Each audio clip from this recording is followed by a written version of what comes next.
గత ప్రభుత్వ అప్పులు తప్పులు ప్రజలకు తెలియాలి. మంత్రి శ్రీధర్ బాబు. గత ప్రభుత్వం చేసిన అప్పులు ఆర్థిక తప్పిదాల వల్ల తెలంగాణ ప్రజలు ఇబ్బంది పడుతున్నారని మంత్రి శ్రీధర్ బాబు వ్యాఖ్యానించారు. సీఎం రేవంత్ రెడ్డి మాట్లాడిన ప్రతి మాట ప్రజల సంక్షేమం కోసమని స్పష్టం చేశారు. మీడియాతో మాట్లాడిన ఆయన గత ప్రభుత్వ ఆర్థిక విధానాలు రాష్ట్రాన్ని దివాలకు తిప్పిపెట్టాయి. ఇప్పుడు అదే బాధ్యత మేం భరిస్తున్నాం. అప్పుల గురించి ప్రజలకు తెలియాలి కదా, తెలియజేయకపోతే ఎలా అని ప్రశ్నించారు.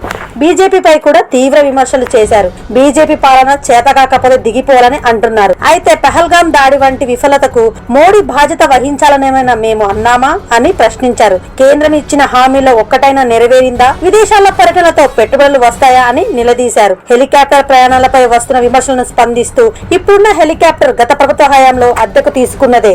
మేము జిల్లాల్లో తిరుగుతున్నాం, ప్రజలకు చేరువవుతున్నాం అని చెప్పారు. ఉద్యోగుల విషయంలో బీఆర్ఎస్ ప్రేమ చూపించలేదని, తమ ప్రభుత్వం వచ్చిన వెంటనే డిఏ ఇచ్చిందని గుర్తు చేశారు. కేసీఆర్ ప్రభుత్వం తీసిన కార్పొరేషన్ అప్పులు కూడా ఇప్పటి ప్రభుత్వం చెల్లిస్తుందని అన్నారు. మావోయిస్టుల విషయం పైన స్పందించిన మంత్రి శ్రీధర్ బాబు, మా కుటుంబానికి నష్టమైన మరో కుటుంబానికి అన్యాయం జరగకూడదు అనేది మా ఆలోచన.